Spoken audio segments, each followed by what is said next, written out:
सा कोई नहीं, तुम सा कोई नहीं। आज का आराधना कार्यक्रम इसी रीति से रहता है। पहले हम एक गाना गाएंगे, गाने के बाद आराधना के लिए हम संदेश सुनेंगे। आराधना संदेश के बाद व्यक्तिगत रूप से प्रभु को आराधना करने के लिए आपको टाइम दिया जाता है। बाद में गाना गाने के बाद मेज़ में हम भाग लेंगे। इसलिए प्रियो, अभी आपका घरों में मेज़ के तैयार रख दीजिए, रोटी और द्राक्ष रस। जब हम लोग इधर प्रार्थना से रोटी तोड़ेंगे और द्राक्ष रस में भाग लेते, वही समय में आप भी आपका जगह में मेज़ में भाग ले सकते हैं। बाद में हम प्रार्थना करने के बाद और एक बार हम मेन में से सुनेंगे। मेन में सुनने के बाद और एक गाना गाएंगे। गाना गाने के टाइम में प्रभु के लिए हमारा अर्पण हम ला सकते हैं। बाद में प्रार्थना करने के बाद बेनेडिक्शन से ये आराधना कार्यक्रम अंत हो जाता है। अब हम प्रार्थना करेंगे प्रभु सहायता के लिए। आराधना में भाग लेने के पहले प्रभु सहायता के लिए हम पहले प्रार्थना करेंगे। हमारा प्रेमी पिता, स्वर्गीय पिता परमेश्वर, दयालु, अनुग्रहकारी, अति करुणामय परमेश्वर, जो सनातन प्रेम से हमको प्रेम किया, प्रभु स्वर्गीय स्थान छोड़ के इस दुनिया में आया है प्रभु, इसलिए स्तुति धन्यवाद करते हैं। क्रूस पर लहू बहाकर हमारा पापों की क्षमा किया है, उद्धार दिया है प्रभु, इसलिए स्तुति धन्यवाद करते हैं। प्रभु ये सप्ताह दिन हमारे पास रह के हमको संभाला है चरवा की तरह, इसलिए हम स्तुति धन्यवाद करते हैं। हमारा ये कठिन परिस्थितियों में प्रभु आपका सुनते और तेरी लाठी ने हम लोगों को शांति दिया है, इसलिए स्तुति धन्यवाद करते हैं प्रभु, जो हम पर आपका भलाई दिखाया है और जो आशीष हमारे ऊपर दिखाया है, इसलिए हम स्तुति धन्यवाद करते हैं प्रभु। जो आप आराधना के लिए आपका उपस्थिति में आने के लिए हमको सहायता किया है, इसलिए स्तुति धन्यवाद करते हैं। आज कार्यक्रम के लिए प्रभु आपका हाथ में सौंपते हैं प्रभु, आदि से लेकर अंत तक प्रभु आपका अनुग्रह दिखा दीजिए प्रभु। प्रभु जो हमारा प्रभु यीशु मसीह का आत्मा सच्चाई से आराधना करने के लिए हमको सहायता कीजिए। स्पेशली प्रभु हम टेक्निकल टीम के लिए प्रार्थना करते हैं, सहायता कीजिए प्रभु। कोई रुकावट ना आए प्रभु, और जो भी है सब कुछ ठीक से काम करने के लिए सहायता कीजिए। और हमारे लोग प्रभु वो टेक्निकल टीम में प्रयास कर रहे, इसलिए वो लोग के ऊपर आपका आशीष हम मांगते हैं प्रभु। दया कीजिए, आशीष दे दीजिए प्रभु। ठीक से काम करने के लिए भी वो लोगों को भी सहायता कीजिए। जो गाना गाते हैं प्रभु, वो लोगों को भी आपका सिंहासन के सामने लाते हैं, सहायता कीजिए आपका महिमा के लिए प्रभु। गाना गाने के लिए सहायता कीजिए प्रभु। और एक बार प्रभु आराधना मैसेज के लिए और प्रभु मेज़ में भाग लेने के लिए भी प्रभु, में संदेश के लिए भी सहायता कीजिए। और मेन मैसेज के लिए ब्रदर को अभिषेक कर दीजिए। स्वर्गीय स्थानों से प्रभु आपका संदेश हमको अनुग्रह कीजिए प्रभु। प्रभु और एक बार जो लोग, बहुत लोग, जो लोग आराधना के लिए आपको उपस्थिति में आया है, उसके ऊपर आपका आशीष हम मांगते हैं प्रभु। वो लोगों के लिए अच्छा समय दे दीजिए, वचन सुनने के लिए, आपको आराधना करने के लिए, आपको आशीष पाने के लिए वो लोगों को भी सहायता कीजिए। ये आराधना का समय आदि से अंत तक प्रभु आपका हाथों में सौंपते हुए और शक्ति, आदर, महिमा और आपको धन्यवाद सौंपते हुए ये छोटी सी प्रार्थना हमारा प्रभु यीशु मसीह के नाम में मांगते हैं। प्रभु सुनिए और ग्रहण कीजिए, आमीन। अब हम एक गाना गाएंगे।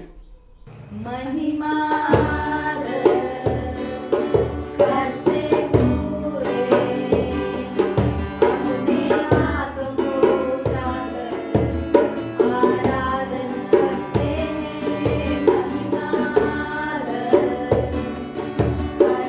पूरे अपने हाथ उठाकर आराधन करते हैं। तुझे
आइए प्रियो, हम व्यक्तिगत रूप से प्रभु को आराधना करने के पहले वचन से कुछ भाग देखेंगे। पहला भाग वचन संहिता 145 का 1 से 3 तक मैं पढ़ रहा हूँ। Psalms 145 1-3। हे मेरे परमेश्वर, हे राजा, मैं तुझे सराहूँगा और तेरे नाम को सदा सर्वदा धन्य कहता रहूँगा। प्रतिदिन मैं तुझको धन्य कहता करूँगा और तेरे नाम की स्तुति सदा सर्वदा करते रहूँगा। यहोवा महान और अति स्तुति के योग्य है और उसकी बढ़ाई अगम है। दूसरा भाग हम लोग का सुसमाचार 8 अध्याय का 35 वचन। लूक सुसमाचार 8:35। लोग यह जो हुआ था उसे देखने को निकले और यीशु के पास आकर जिस मनुष्य से दुष्ट आत्माएं निकली थी उसे यीशु के पाँवों के पास कपड़े पहने और सचेत बैठे हुए पाकर डर गया। अगर हम प्रार्थना करेंगे प्रभु का सहायता के लिए। प्रभु हम स्तुति धन्यवाद करते हैं प्रभु, हम पर दया दिखा दीजिए। जो वचन दिया है प्रभु आप उसके ऊपर आशीष कर दीजिए। हमसे प्रभु बात कीजिए, मुझको भी क्रूस का पीछे रख कर आप बात कीजिए प्रभु, और आत्मा सच्चाई से आपको आराधना करने के लिए सहायता मांगते हुए छोटी सी प्रार्थना हमारा प्रभु उद्धार करता है इस मसीह के नाम में मांगते हैं प्रभु, सुनिए ग्रहण कीजिए। आमीन। प्रियो, हम भजन संहिता 145 में लिखा है, प्रभु महान परमेश्वर है, प्रभु महान परमेश्वर है। इसके लिए हम लोग उसका भजन करना है और उसको धन्यवाद चढ़ाना है बोल के लिखा है। हम लोग वो बार देखने से 145 में, यहोवा महान और अति स्तुति के योग्य है और उसकी बड़ाई अगम है। उस प्रभु को सर्वदा धन्य कहता रहूँगा मैं, प्रभु को मैं धन्य कहाँ रखूँगा। हम दूसरा जो भाग दिया है लूका सुसमाचार 8 अध्याय में जो लिखा हुआ है ये सब तो हम जानता है। इधर एक मनुष्य था, अपवित्र आत्मा से भरे हुआ था, बंधनों में था। प्रभु उसके पास आकर चंगाई किया और छुड़ाया। अभी वो प्रभु के पाँवों के पास बैठ गया। बाद में प्रभु ने बोला जाकर तुम लोगों से बता कि परमेश्वर ने तेरे लिए कैसे बड़े बड़े काम किया है। मतलब जाओ लोगों के बीच में, लोगों के पास बैठ के स्तुति करो, आराधना करो, प्रकट करो। जब हम लोग देखने से वो आदमी कैसा था, उसका जीवन कैसा था, और लूका सुसमाचार 8 अध्याय में वो 27 वचन में तो हम देख सकता है। जब वह किनारे पर उतरा तो उस नगर का एक मनुष्य उसे मिला जिसमें दुष्ट आत्मा थी। पहले दुष्ट आत्मा थी उसमें, दूसरा वह बहुत दिनों से ना कपड़े पहनता था, तीसरा है वो घर में नहीं रहता है, चौथा है वो कब्रों में रहता है। लेकिन अभी उसका पोजीशन क्या है? अभी उसका पोजीशन देखने से लूका सुसमाचार 35 में बीच में तो लिखा है, वो जिस मनुष्य से दुष्टात्माएं निकली थी। फर्स्ट क्या है? दुष्टात्मा निकल गया। दूसरा क्या है? यीशु के पाँवों के पास बैठ गया। तीसरा क्या है? वो कपड़े पहन लिया। चौथा क्या है? वो सचेत से बैठ गया, सचेत से बैठा हुआ है। इतना 4 तरह का आशीष उसके बारे में पवित्र शास्त्र में लिखा है। प्रियो, हमारा जीवन में भी जो पहला कोरिन्थी 15 अध्याय 10 वचन के अनुसार हम जो कुछ भी है आज परमेश्वर का अनुग्रह से है। हम इसलिए हर एक परिस्थिति के लिए, हमारा जो आज का परिस्थिति है उसी के लिए प्रभु को धन्यवाद करना चाहिए। हम भी वो आदमी के तरफ था। पहले एक बार वो आदमी में क्या था? आदमी में वो दुष्टात्मा था।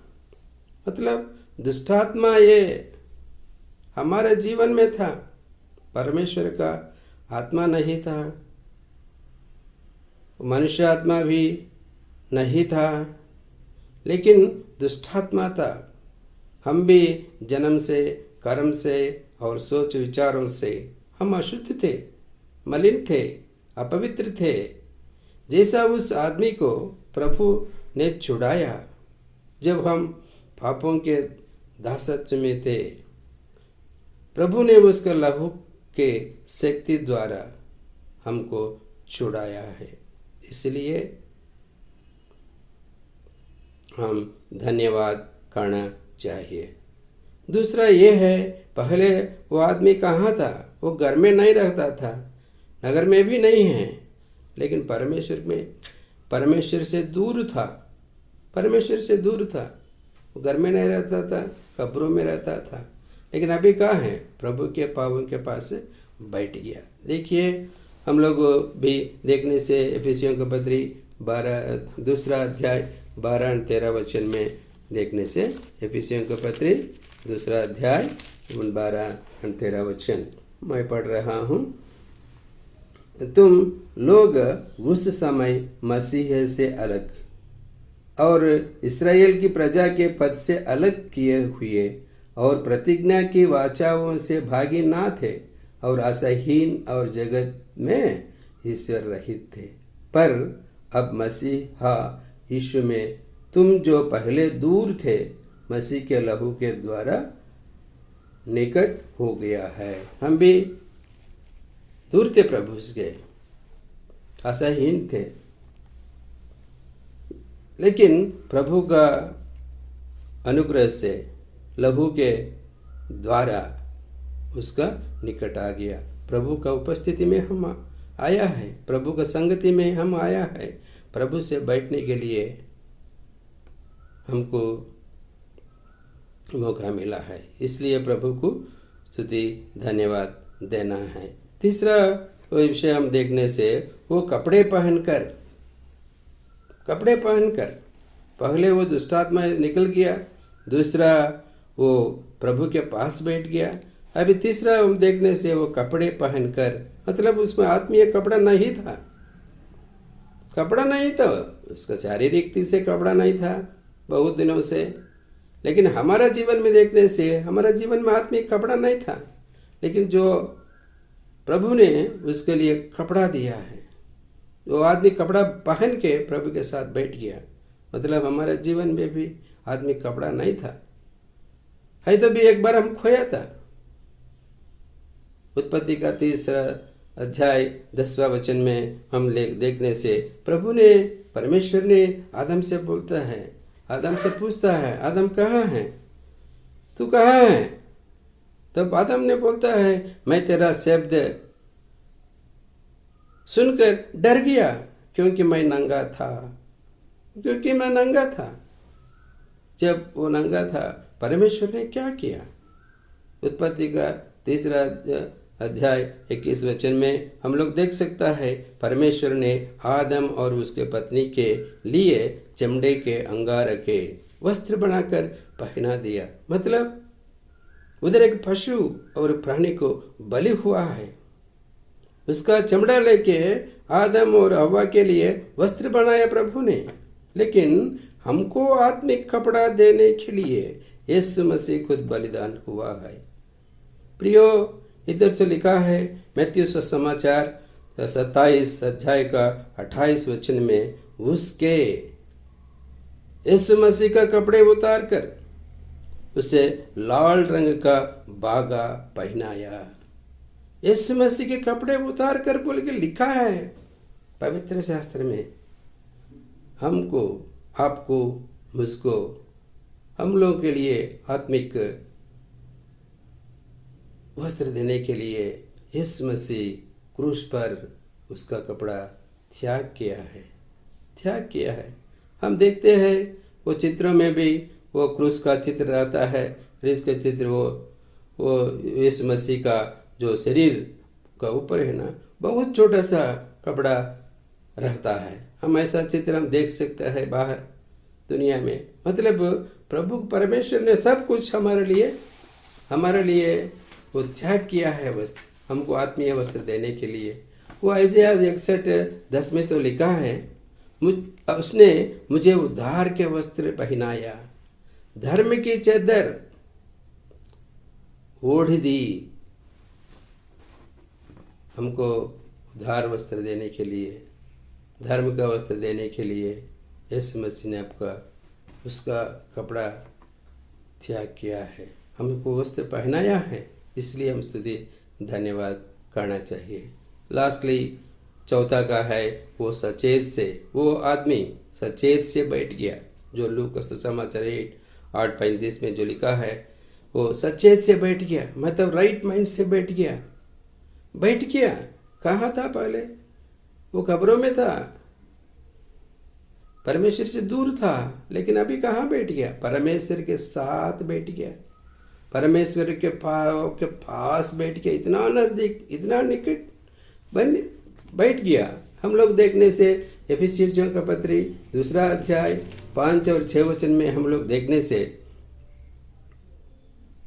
जब हम अपराधों के कारण मरे हुए थे तो हमें मसीह के साथ जिलाया, अनुग्रह ही से तुम्हारा उद्धार हुआ है, और मसीहा यीशु में उसके साथ उठाया और स्वर्गीय स्थानों में उसके साथ बैठाया।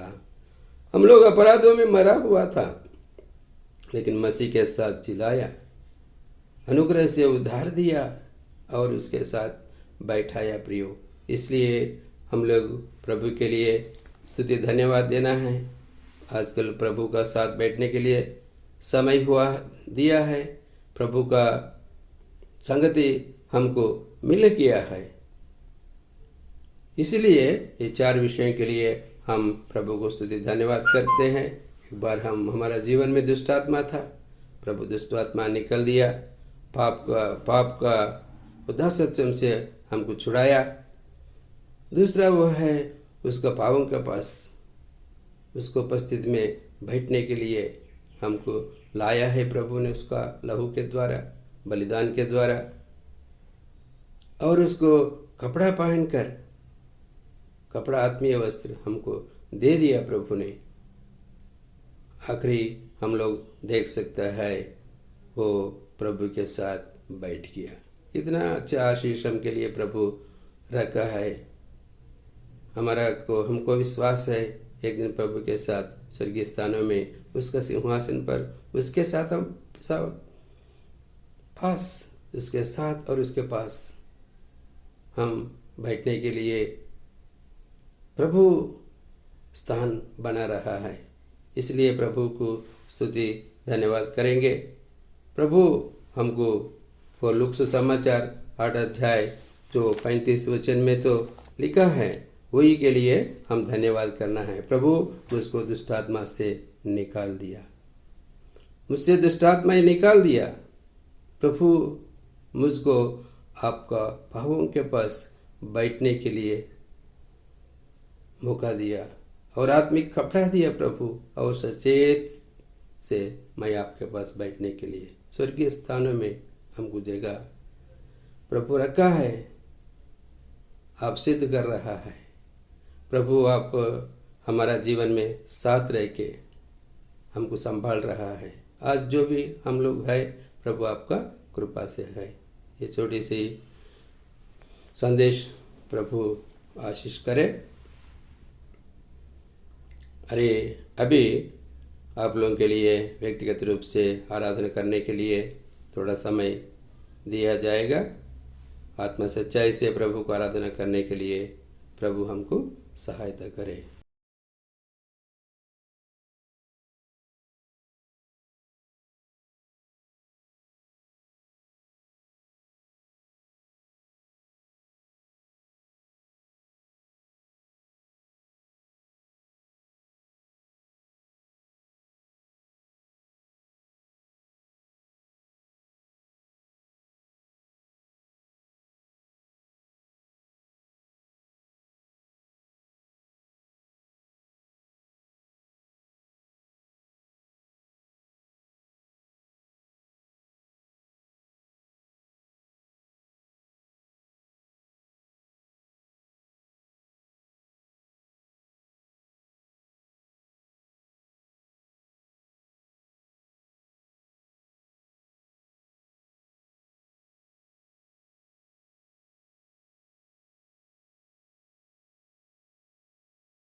अब हम एक गाना गाएंगे।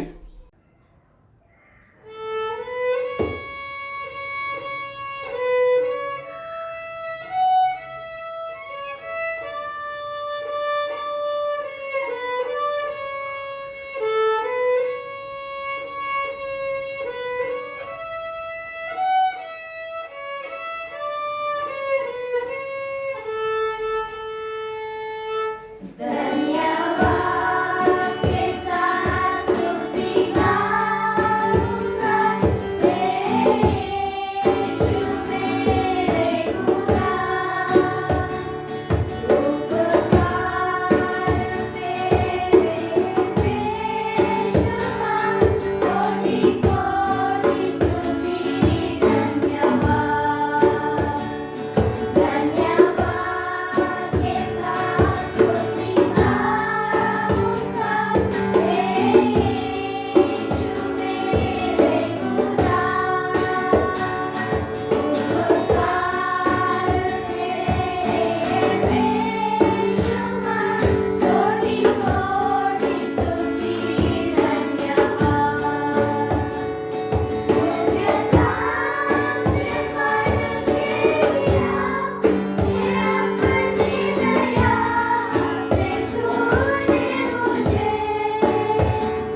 योग्यता से बढ़ के दिया, ये अपनी दया से तूने मुझे, मांगने से ज़्यादा मिला मुझे, आभारी हूँ प्रभु,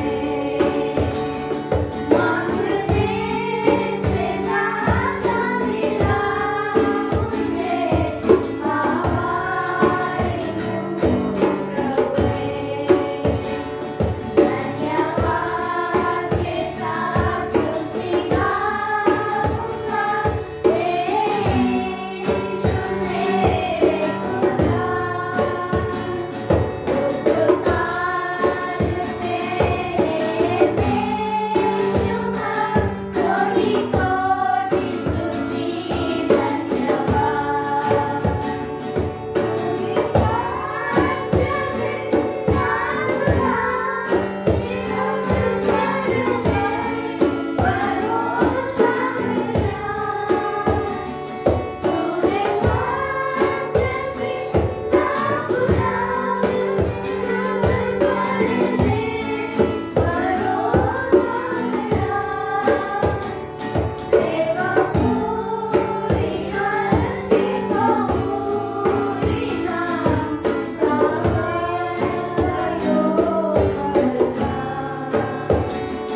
सेवा पूरी करके पूरी नाम प्रभु सदो करना।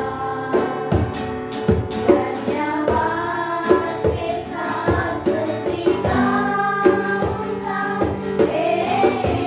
यीशु मेरे खुदा, उपकार तेरे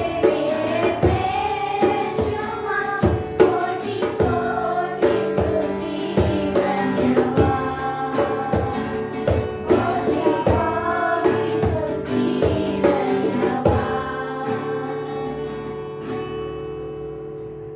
अब हम मैच में भाग लेने के पहले प्रार्थना करेंगे। हमारा स्वर्गीय प्रेमी पिता परमेश्वर, हम स्तुति धन्यवाद करते हैं प्रभु,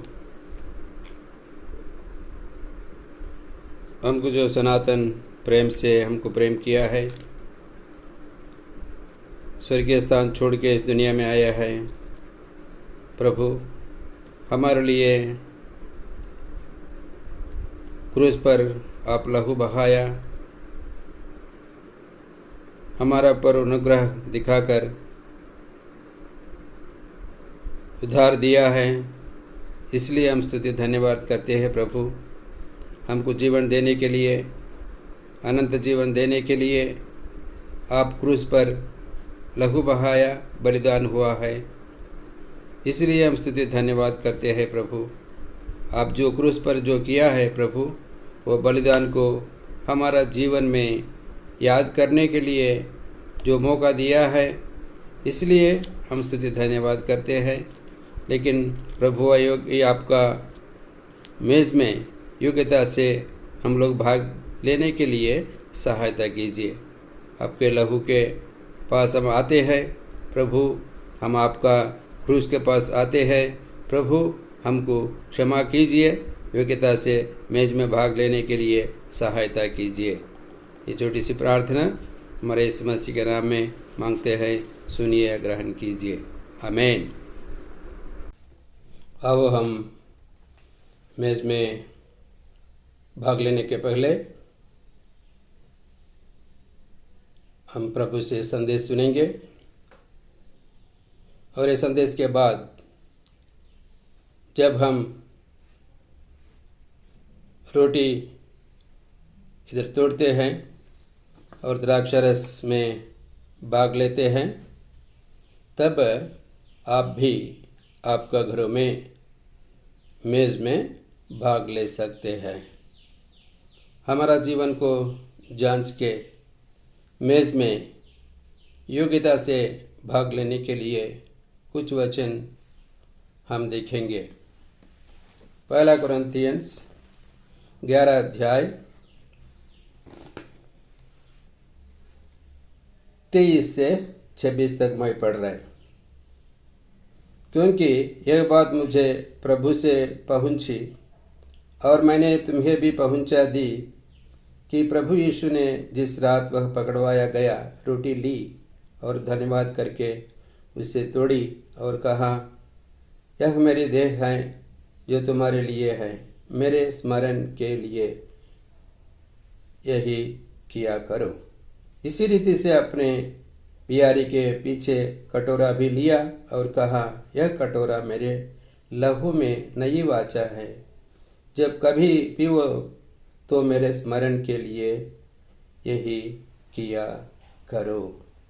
28 इसलिए मनुष्य अपने आप को जांच ले और इसी रीति से उस रोटी में से खाए और इस कटोरा में से पिए।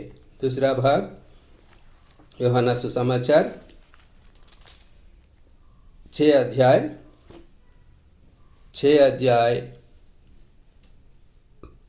53 और 54 वचन,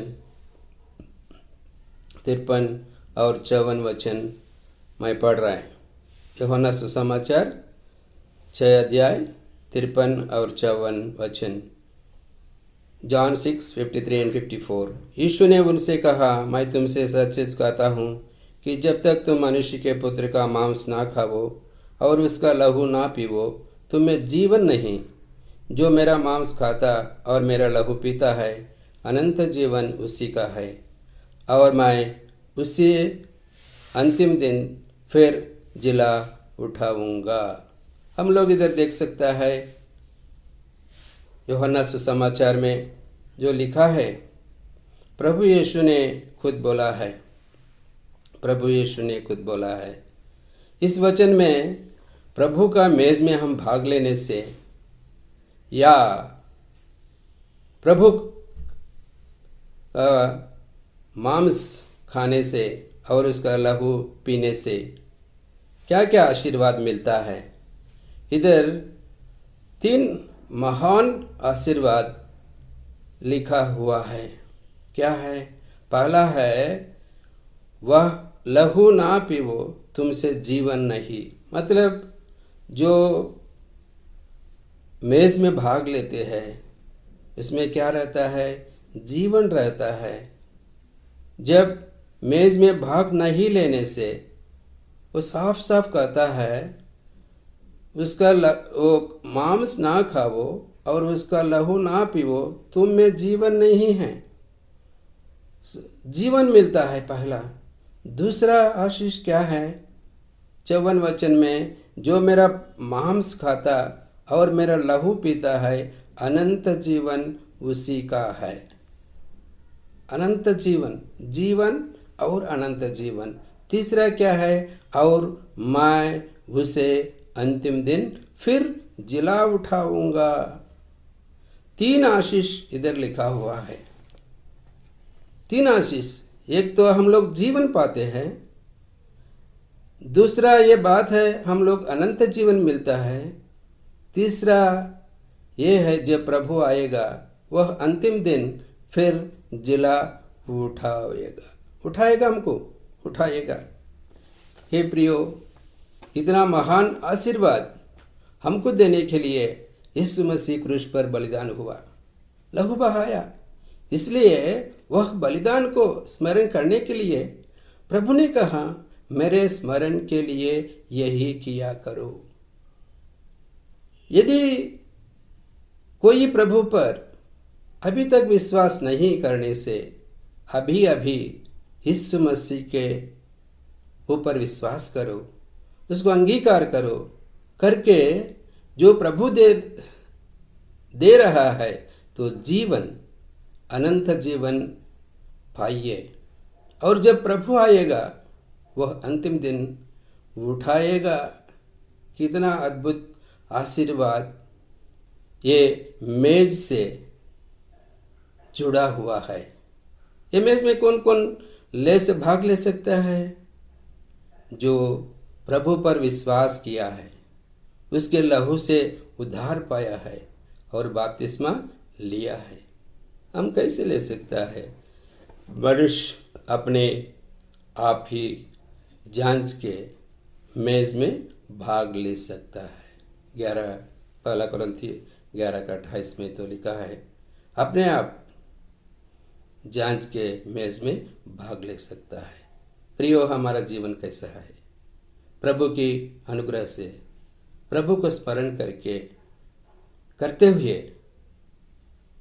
योग्यता से मेज में भाग लेने के लिए प्रभु हमें सहायता करे। प्रभु ये वचन आशीष दे।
सभी को जय मसीह की।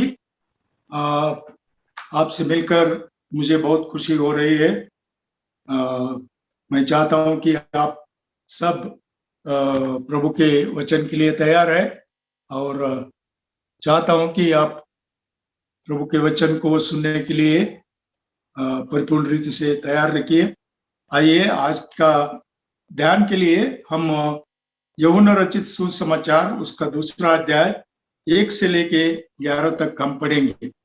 आज के लिए ध्यान करने के लिए प्रभु की तरफ से यूहन्ना रचित सुसमाचार दूसरा अध्याय 1 से लेके 11 वचन तक मैं पढ़ रहा हूं। आप अपने बाइबल में कृपा करके देखिए और मेरे साथ आप भी पढ़ सकते हैं। फिर तीसरे दिन गलील के काना में किसी का विवाह था और यीशु की माता भी वहां थी और यीशु और उसके चेले भी उस विवाह में निमंत्रित थे, इसलिए वे गए थे। तीसरा वचन, फिर जब दाखरस घट गया तो यीशु की माता ने उससे कहा कि उनके पास दाखरस नहीं रहा। यीशु ने उससे कहा, हे महिला, मुझे तुझसे क्या काम, अभी मेरा समय नहीं आया। पांचवा वचन, उसकी माता ने सेवकों से कहा, जो कुछ वह तुमसे कहे वही करना। वहां यहूदियों के शुद्ध करने की रीति के अनुसार पत्थर के 6 मटके धरे थे, जिनमें 2-2, 3-3 मन समता था। यीशु ने उनसे कहा, मटकों में पानी भर दो। सो उन्होंने उन्हें मुंह भर दिया। तब उसने उनसे कहा, अब निकाल कर बोझ के प्रधान के पास ले जाओ। वे ले गए।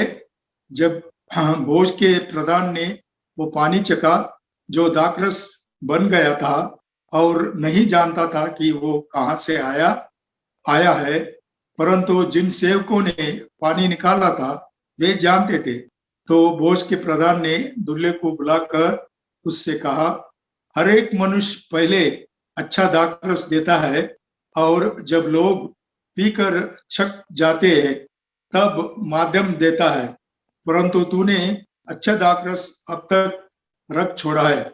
यीशु ने गलील के काना में अपना यह पहला चिन्ह दिखाकर अपनी महिमा प्रकट की। उसके चेलों ने उस पर विश्वास किया। प्रभु ये वचन के पढ़ने के ये वचन के ऊपर आशीष करें। आइए हम प्रभु की सहायता के लिए प्रार्थना करेंगे ताकि प्रभु मुझसे, आपसे, सब लोगों से ये वचन के द्वारा वो बातें करें। आइए प्रार्थना करें। हमारे जीवते और महान परमेश्वर, विश्वास योग सामर्थ्य प्रभु, आपकी स्तुति और बड़ाई करते हुए प्रभु इस समय आपके पास आते हैं। प्रभु जी, आपका वचन जीवित है, आपके वचन सच्चा है, आपके वचन शाश्वत है, आपके वचन स्वर्ग में बसा हुआ है।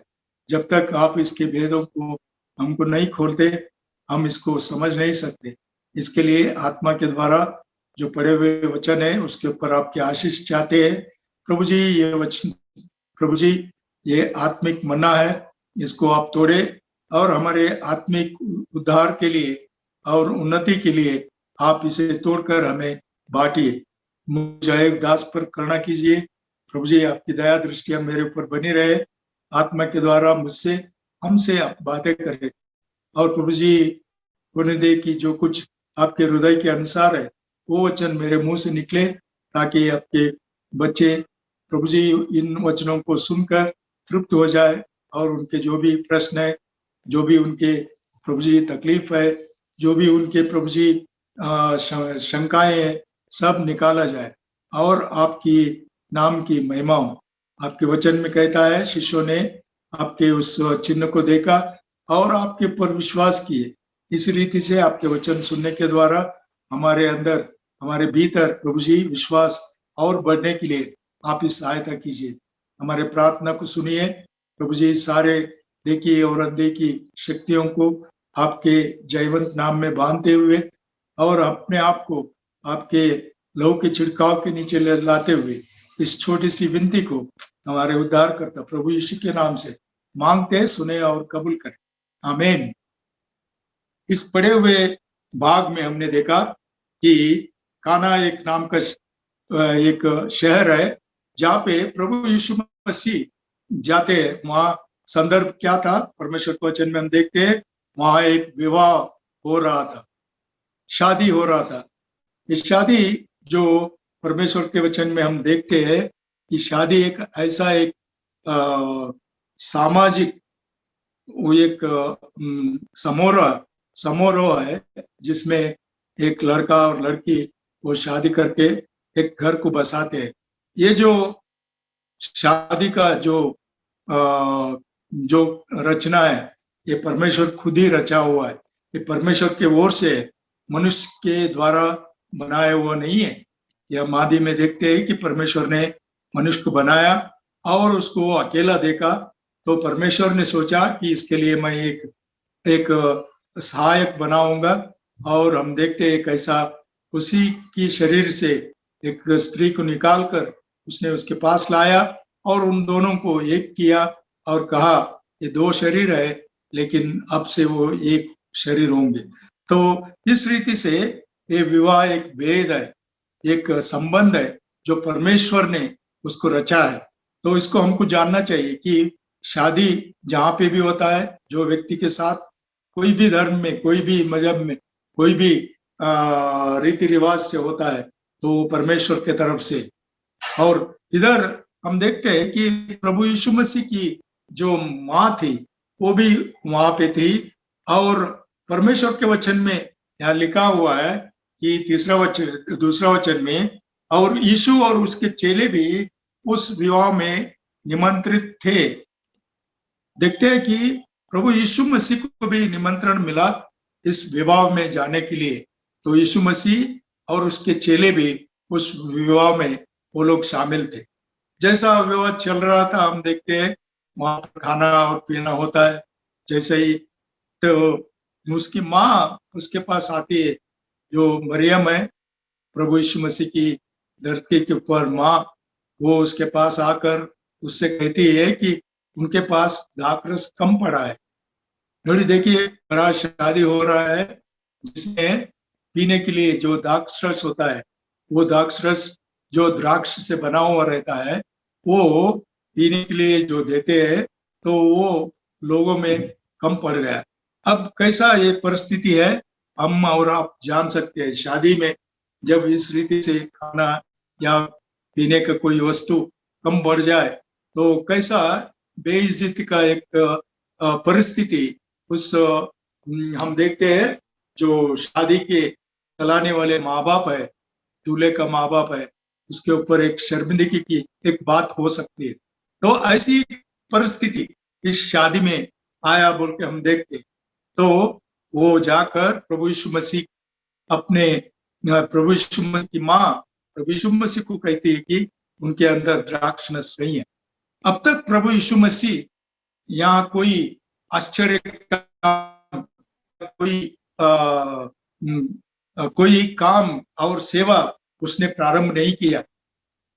अभी एक ऐसा परिस्थिति में है प्रभु यीशु मसीह कि अपने चेलों के साथ वो वहां पे आए हैं और अभी तक वो कोई चिन्ह नहीं किए।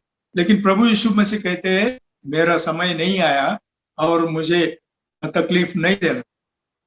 इसका मतलब हम देखते हैं कि प्रभु यीशु मसीह जो कुछ करते हैं अपने समय के अनुसार करते हैं, तो समय छोड़कर वो कुछ नहीं करने वाले।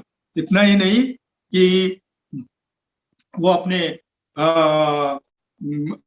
माँ से तो उतना कहकर वो चले जाते हैं। बाद में हम देखते हैं कैसा ये पानी प्रभु यीशु मसीह बहुत आश्चर्यचकित रीति से उसने कुछ नहीं किया, बस सेवकों से कहा, मरियम ने सेवकों से कहा कि वो जो कुछ बोलता है वो बातें सुन लेना।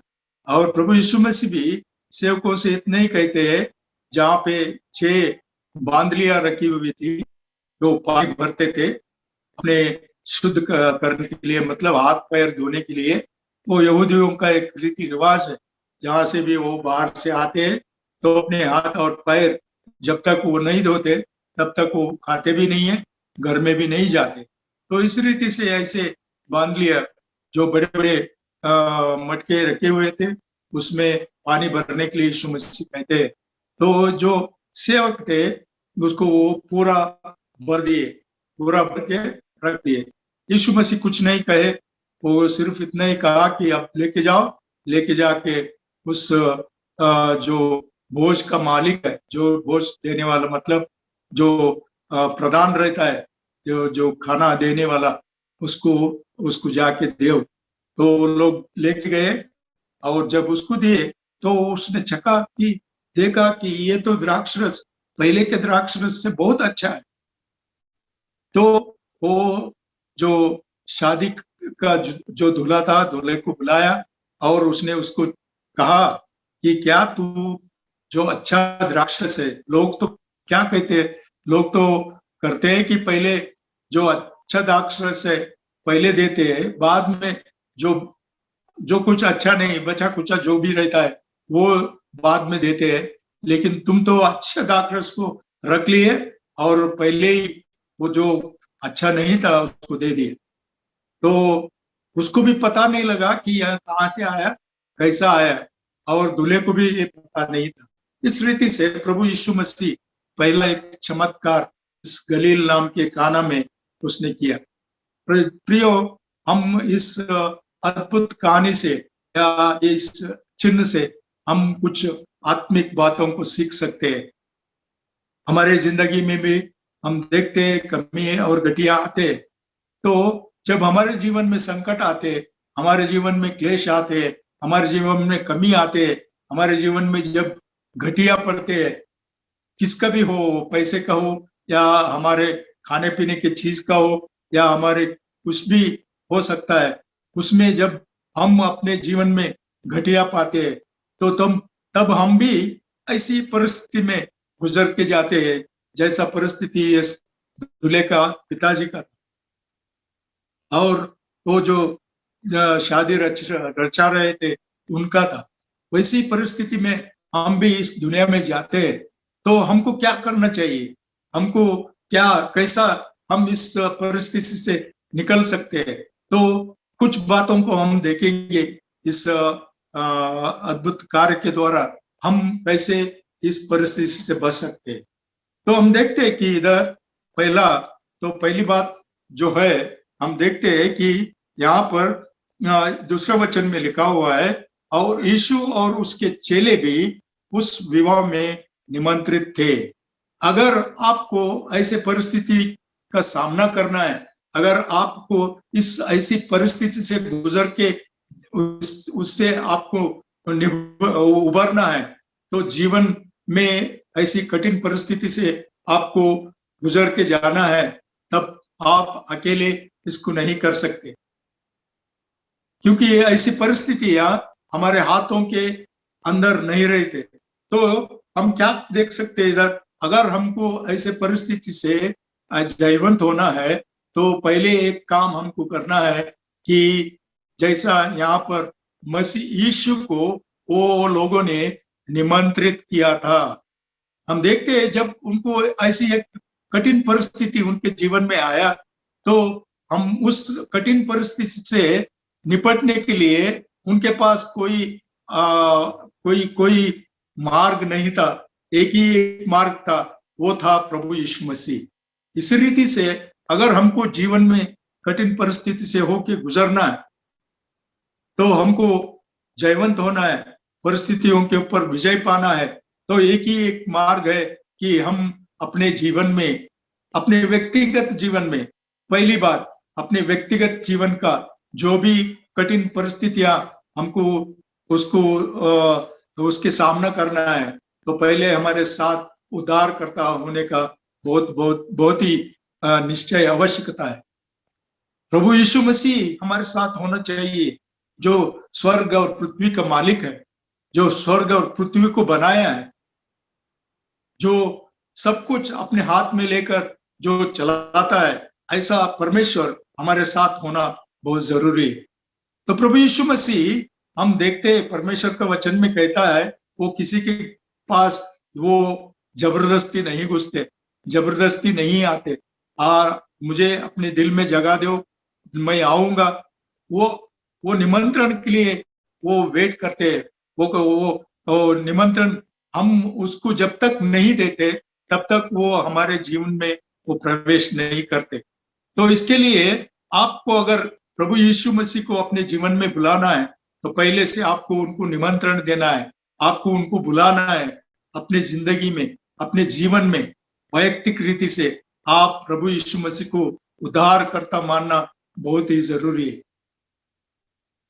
देखिए, एक राजा था जो अपने राज को किसी को देना चाहता था, तो लोगों को उसने बोला कि आओ, मैं सबको कुछ देना चाहता हूं, जो कुछ मांगता है वो अपने आप आकर मेरे पास से ले जा सकता है।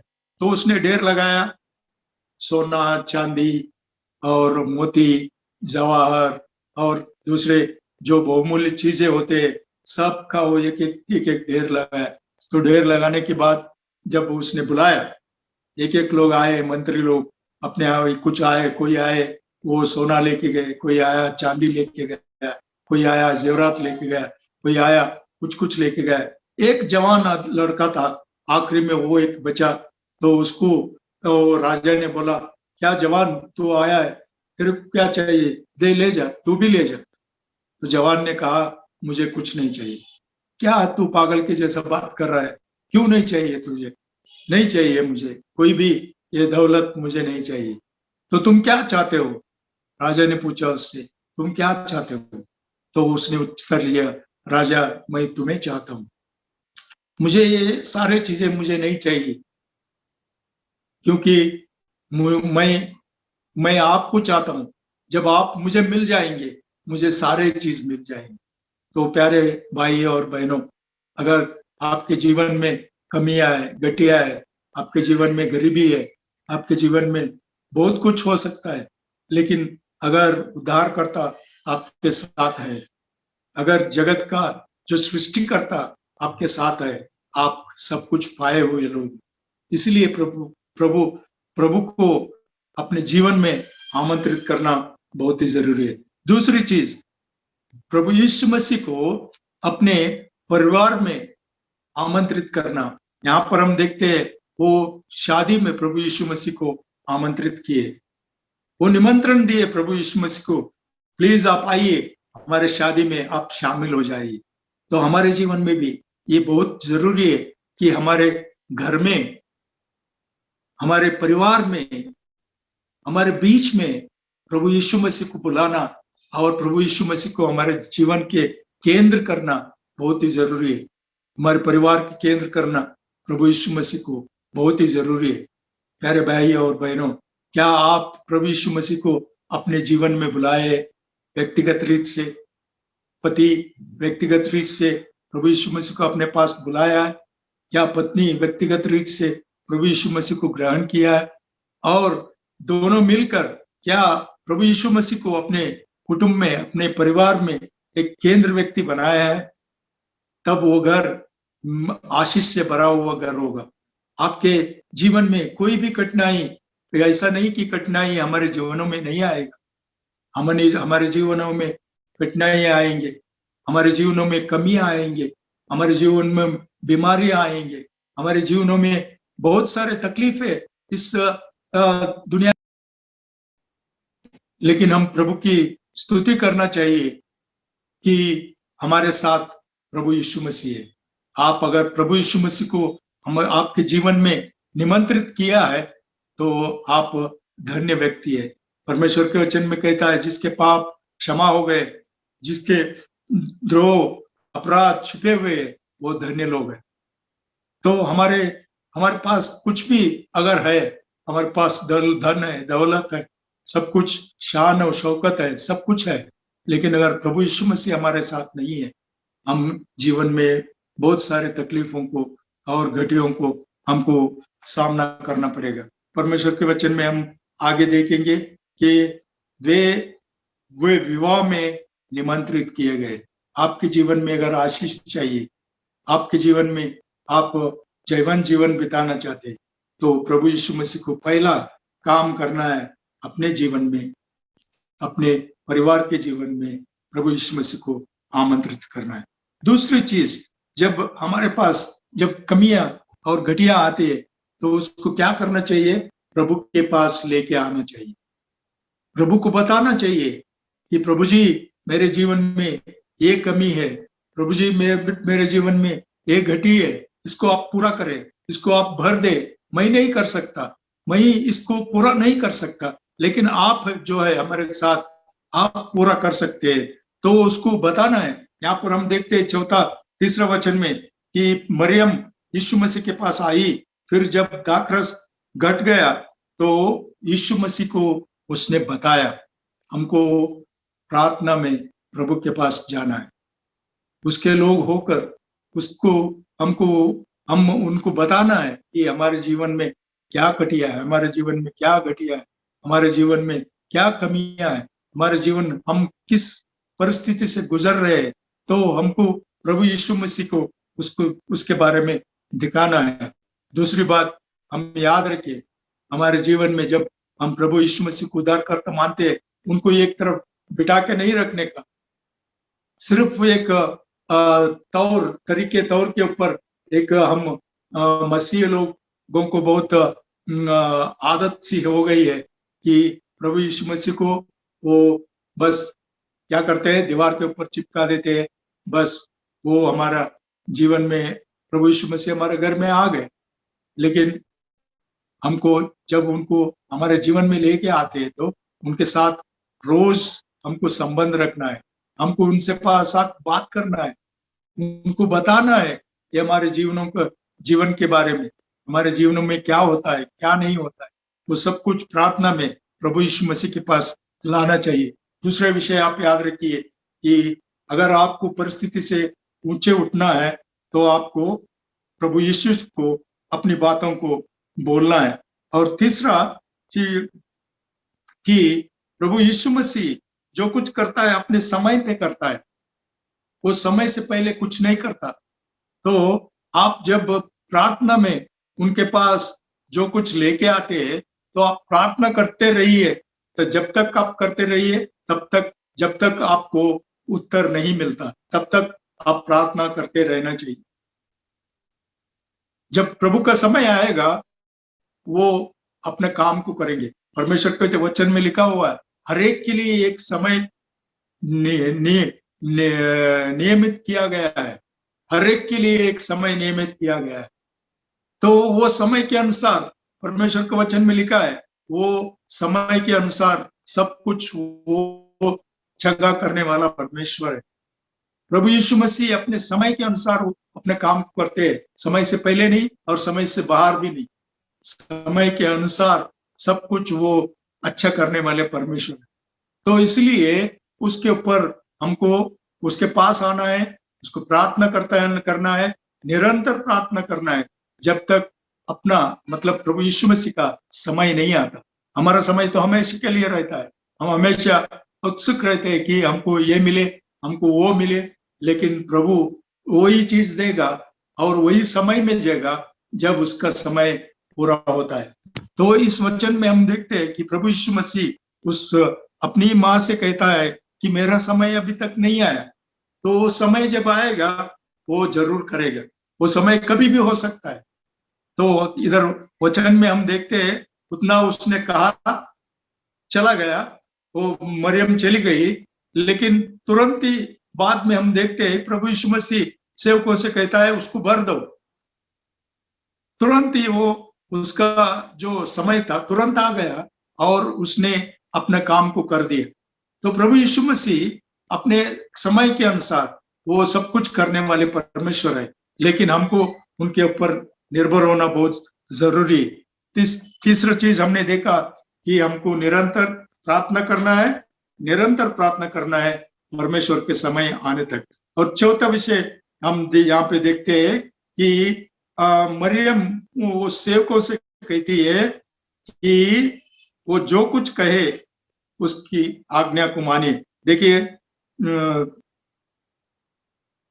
चौथा वचन, यीशु ने उससे कहा, हे महिला, मुझे तुझसे क्या काम, अभी मेरा समय नहीं आया। पांचवा वचन, उसकी माता ने सेवकों से कहा, जो कुछ वह तुमसे कहे वही करना।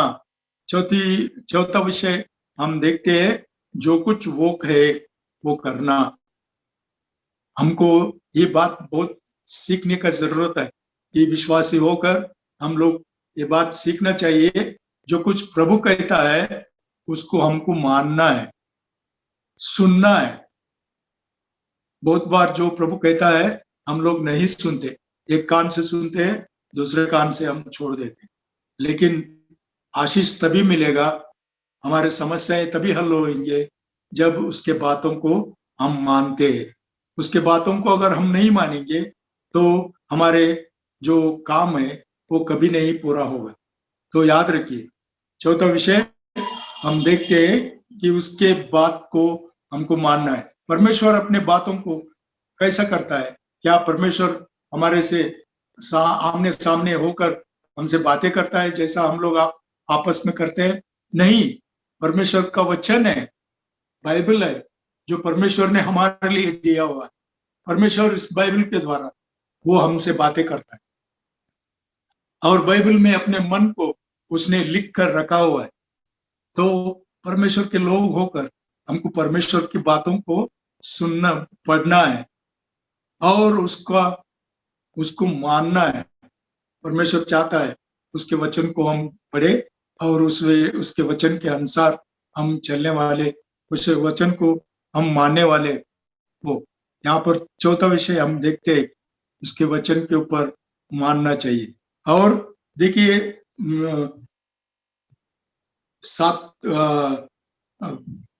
7वां वचन है, यीशु ने उनसे कहा, मटकों में पानी भर दो।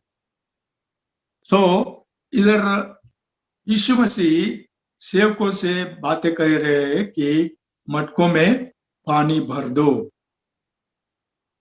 अब यीशु मसीह के बारे में कोई नहीं जानता, उसने कोई आश्चर्य काम अभी तक नहीं किया है, लेकिन सेवकों को क्या करना है? उसके वचन को मानना है, उसके वचन को सुनना है और उसके वचन के अनुसार चलना है। उसके वचन के अनुसार चलने के लिए क्या चाहिए? विश्वास चाहिए।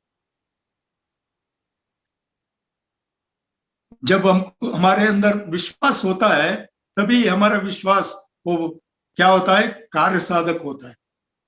हाँ, तो यहाँ पर हम देखते हैं सेवकों को प्रभु यीशु मसीह कह रहे हैं कि उन मटकों को भर दो, इतना ही कहा उन्होंने। लेकिन सेवकों को प्रभु यीशु मसीह के ऊपर विश्वास होना चाहिए कि ये प्रभु यीशु मसीह कुछ ना कुछ आश्चर्य काम करेंगे, इसीलिए हमसे वो कह रहे हैं कि इसको मटके को भरो।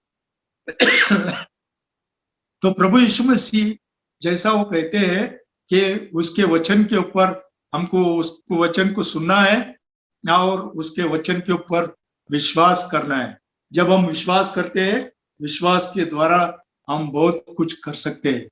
अगर विश्वास हमारे जीवन में नहीं है तो आश्चर्य कामों को हम नहीं देख सकते। प्रभु यीशु मसीह ने कहा, अगर तुम्हारे पास राई के समान विश्वास हो तो इस पहाड़ को यहाँ से निकलकर समुद्र में गिरो, बोलने से वो क्या होगा? समुद्र में जा गिरेगा। तो परमेश्वर का वचन कहता है, अगर हमारे सामने अगर पहाड़ों जैसा अगर मुसीबत और तकलीफ और हमारे जीवन में ऐसे चिंताएं हो, तो परमेश्वर का वचन कहता है, अगर तुम्हारा विश्वास राई का भी बराबर है तो वो काम हो जाएगा। तो यीशु मसीह ने कहा है, मेरे नाम पर जो कुछ मांगोगे वो तुम पाओगे। विश्वास के द्वारा जो कुछ तुम मांगते हो उसको तुम पाते हो। तो विश्वास करना बहुत जरूरी है हमारे जीवन में। हमारे जीवन में अगर हमको जयवंत जीवन जीना है, अगर हमको परिस्थितियों के ऊपर जय पाना है, तो हमको हमारे जीवन में विश्वास होना बहुत ही जरूरी है। तो यीशु मसीह के वचन के ऊपर, प्रभु के वचन के ऊपर, बाइबल के हर एक जो वायदे है उनके ऊपर विश्वास करना बहुत ही जरूरी है। अगर विश्वास नहीं है तो हम कुछ नहीं हासिल कर सकते। तो विश्वास के द्वारा ही हम हासिल कर सकते हैं। इतना ही नहीं कि वो लोगों ने जैसा यीशु मसीह ने कहा उसको पूरा भर दिया। कहाँ तक भरना है प्रभु के वचन? प्रभु के वचन, परमेश्वर के वचन में प्रभु का वचन पानी को दर्शाता है। तो ये लोग पानी उस मटके में भर रहे, वो मटके कुछ नहीं, कोई और नहीं, मैं और आप है। जब तक ये हमारे जो शरीर है ये मटके के समान है, प्रभु इस वचन में लिखा हुआ है कि हम एक मटकी के समान है जिसमें परमेश्वर के ज्ञान को परमेश्वर ने भरा है, दूसरा कोरिन्थी में लिखा हुआ है। तो इसमें हमको जैसा ये सेवकों ने उस मटके में पानी भर दिया, इस देह में, मतलब इस शरीर में, इस आदमी में हमको क्या भरना है? परमेश्वर के वचन को भरना है। कहाँ तक भरना है? परिपूर्ण रीति से भरना है। ये लोग परिपूर्ण मुंह भर दिए, मतलब वहां पे कुछ जगह नहीं है दूसरे चीज के लिए, सिर्फ परमेश्वर का वचन के लिए उसके जीवन में जगह है और कोई चीज के लिए नहीं है। ऐसे ही हमको परमेश्वर के वचन से पूरा भरपूर होना है, तभी हम परमेश्वर के आशीष को देख सकते हैं, अद्भुत कार्य को हम देख सकते हैं, आश्चर्य कार्य को हमारे जीवन में देख सकते हैं। अगर हम आधा है तो दूसरा चीज उसमें भर जाए। अगर हम आपके जीवन में परमेश्वर के वचन आपके अगर जहन में, आपके जीवन में भरा हुआ नहीं है तो शैतान दूसरी चीजों को लाकर उसको भरने की कोशिश करेगा। तो हमको याद रखना है कि हम किस चीज से हमारे जीवन को भर रहे हैं। हम देखते हैं कि हमारे जीवन में हमको परिपूर्ण रीति से परमेश्वर के वचन से भरना है, तभी हम परमेश्वर की उस अद्भुत शक्ति को हम अपने जीवन में देख सकते हैं। तब 8वां वचन में हम देखते हैं, तब उसने उससे कहा, अब निकाल कर बोझ के प्रधान के पास ले जाओ। तो इधर भी हम उस सेवकों का जो विश्वास है उसको हम देखते हैं कि प्रभु यीशु मसीह ने सिर्फ कहा कि पानी से भर दो और वो लोग भर दिए। अब प्रभु यीशु मसीह उनसे कह रहे हैं कि इसको लेके जाओ और प्रधान को दे दो। तो वो लोग चुपचाप, कोई प्रश्न नहीं किया, कुछ भी नहीं किया, लेकिन उस पानी को वो लोग ले लिए और विश्वास के द्वारा वो लोग जाकर उस प्रधान को, बोझ के प्रधान को दे दिया। तो क्या ही आश्चर्य काम उसके उस समय, उस परिस्थिति में हम देखते हैं कि प्रभु यीशु मसीह एक महान आश्चर्य काम वहां पर किया। जो पानी था, साधारण पानी था, उसको उसने द्राक्ष रस में बदल दिया। इतना ही नहीं बदला कि परमेश्वर के वचन में हम देखते हैं कि वो पहले के द्राक्ष रस से बेहतर द्राक्ष रस था। इसका मतलब ये है, जब परमेश्वर कुछ करता है तो वो बेहतर करता है। वो दुनिया के चीज के जैसा नहीं करता, लेकिन वो बेहतर, वो आश्चर्य काम करने वाले परमेश्वर। तो प्रभु यीशु मसीह हमारे जीवनों में भी ऐसे काम करने के लिए वो योग्य परमेश्वर है। इतना ही परमेश्वर चाहता है कि हम हमारे जीवनों में प्रभु यीशु मसीह को आमंत्रित करें, प्रभु यीशु मसीह को हमारे जीवन का केंद्र बनाए, हमारे परिवार का केंद्र बनाए, और हमारे जो कुछ है सारे कमी और गटियों को उसके सामने हम प्रार्थना में ले आए, और तब तक ले आए जब तक परमेश्वर अपने समय में उसका उत्तर नहीं देता है। प्रभु यीशु मसीह ने कहा, मेरा समय अभी नहीं है, लेकिन जब समय आया उसने उस काम को कर दिखाया। तो इसी रीति से परमेश्वर, हम प्रार्थना करके गिड़गिड़ाते, तो उसके सामने जब तक वो हमारे प्रार्थना को उत्तर नहीं देता तब तक हमको प्रार्थना करना है। तो परमेश्वर अपने समय में सब कुछ करेगा, लेकिन जब वो करेगा तो उससे पहले हमको क्या करना है? उसके बातों को मानना है, उसके बातों को सुनना है, उसके बातों के ऊपर मनन करना है, और तीसरा हम देखते हैं उसके बातों के ऊपर विश्वास करना है। जब हम विश्वास करते हैं तो विश्वास के द्वारा बहुत कुछ हम कर सकते हैं, क्योंकि परमेश्वर के वचन में लिखा है, जैसा लिखा है कि दाने के समान मन विश्वास होने से वो बहुत पहाड़ को भी हम हिला सकते हैं।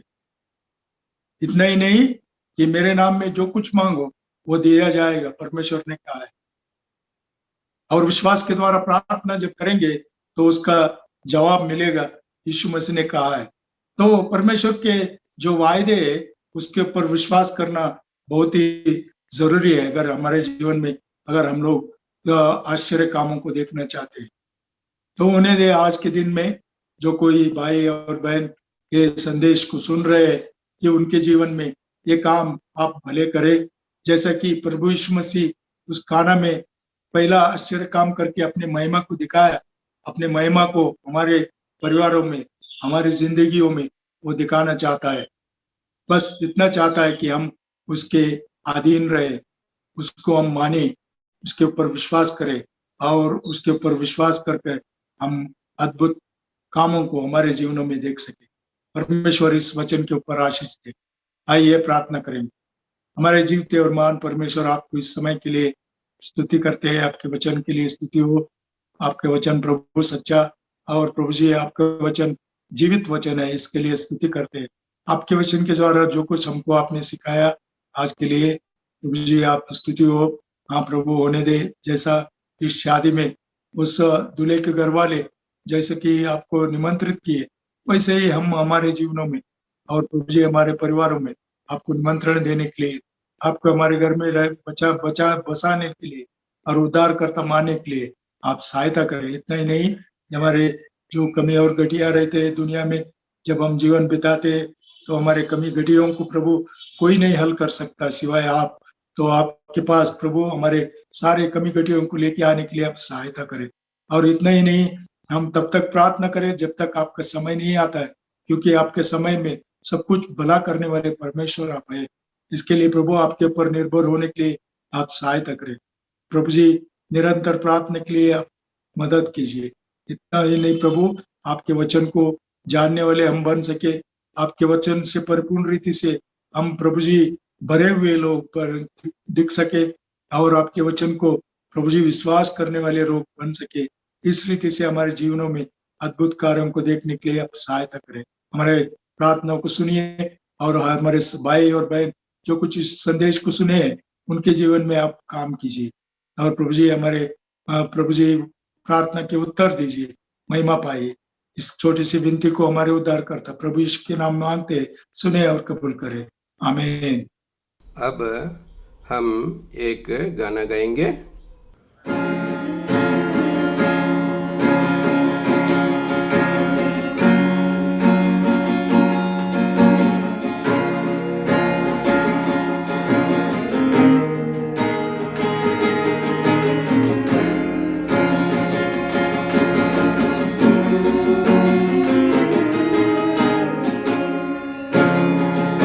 यीशु मसीह तेरे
अनाउंसमेंट सुन लीजिए। आज दिनों के परिस्थितियों के कारण हर एक मिनिस्ट्री सेवा ऑनलाइन में या जूम में हो रहा है।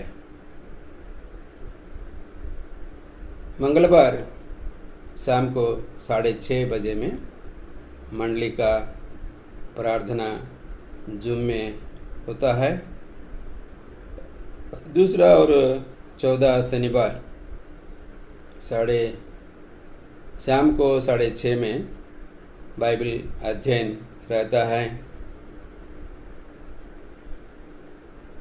दूसरा विषय ये है, आज का दिनों में जो कोविड के कारण बहुत लोग संकट परिस्थिति में गुजर रहा है,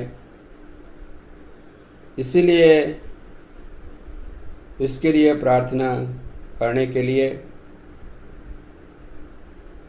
हर शनिवार सुबह 9 बजे से 12 बजे तक प्रार्थना रहता है। दया करके प्रार्थना में आपका भाग आप ले लीजिए। और बच्चों के बीच में जो सेवा है और जवान लोगों के बीच में जो सेवा है, बहनों के बीच में जो सेवा है, सब सेवाएं, इसके बारे में भी ये सब जूम में होता है। इसके बारे में भी ये डिस्प्ले बोर्ड में तो दिखाई जा रहा है। दया करके ये सब के लिए प्रार्थना कीजिए और भागीदार होके प्रभु से आशीष पाइए। आइए हम आखिरी प्रार्थना करेंगे। हमारा प्रेमी पिता परमेश्वर, दयालु अनुग्रहकारी, और एक बार हम स्तुति धन्यवाद करते हैं प्रभु। सुबह से अभी तक आप सहायता किया है, हम स्तुति धन्यवाद करते हैं। महान परमेश्वर बोल के हमारा जीवन में जो भलाई बड़े काम किया है, उद्धार का काम किया है, इसलिए हम आराधना करने के लिए हमको सहायता किया है, इसलिए स्तुति धन्यवाद करते हैं प्रभु।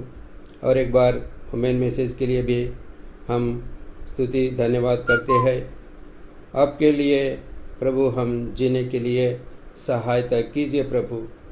विश्वास में आगे बढ़ने के लिए सहायता कीजिए। हमारे लिए आया प्रभु, और आप क्रूस पर मर गया प्रभु, और गाड़ा गया और जी उठा, अभी स्वर्गीय स्थान में बैठ के हम लोगों के लिए अभी आप प्रार्थना कर रहा है, इसलिए हम स्तुति धन्यवाद करते हैं प्रभु। और एक बार प्रभु जो आने वाला है, आपके आगमन के लिए हमको तैयार रहने के लिए सहायता हम मांगते हैं। इस दुनिया में जो आने वाला घटनाओं से हमको बचा के आपका सामने खड़ा होने के योग्य बना दीजिए प्रभु। क्रूस के छाया में रखे हर एक बुराई से बचाइए प्रभु। और हर एक बार हमारा सब सहविश्वासी लोगों के लिए प्रार्थना करते हैं। सर्वशक्तिमान और यहोवा यीरे बन के प्रभु सब लोगों का कार्य सिद्ध कीजिए प्रभु। हर एक परिस्थिति में आपका सहायता हम मांगते हैं प्रभु। आपका दया अनुग्रह स्वर्गीय आशीष मांगते हुए ये छोटी सी प्रार्थना हमारा प्रभु यीशु मसीह के नाम में मांगते हैं प्रभु। सुनिए और ग्रहण कीजिए। हमारा परम पिता की प्रेम, उद्धारकर्ता प्रभु यीशु मसीह का अनुग्रह, पवित्र आत्मा का संगति हम और सब संतों के साथ अब से लेकर युगानुयुग तक बने रहे। आमीन। सब लोगों के लिए जय मसीह। प्रभु सहायता करने से आने वाले प्रभु दिन में हम 10 बजे इकट्ठा हो सकते हैं। दया करके प्रार्थना कीजिए और इसमें भागीदार होने के लिए प्रयत्न कीजिए। सब लोग के लिए जय मसीह। और एक बार थैंक यू। यीशु मसीह तेरे जैसा है कोई नहीं, तेरे चरणों में झुके आसमान और महिमा गाए ज़मीन। यीशु मसीह तेरे जैसा है कोई नहीं, तेरे चरणों में झुके आसमान और महिमा गाए ज़मीन। हम गाए हो ज़रा, तू राजाओं का है राजा, तेरी महिमा होए सदा। तू है प्रभु हमारा खुदा। हम गाए हो ज़रा, तू राजाओं का है राजा, तेरी महिमा होए सदा। तू है प्रभु हमारा खुदा। प्यारे पिता, तूने हमसे इतना प्यार किया, हमें पापों से छुड़ाने को अपने बेटे को कुर्बान किया।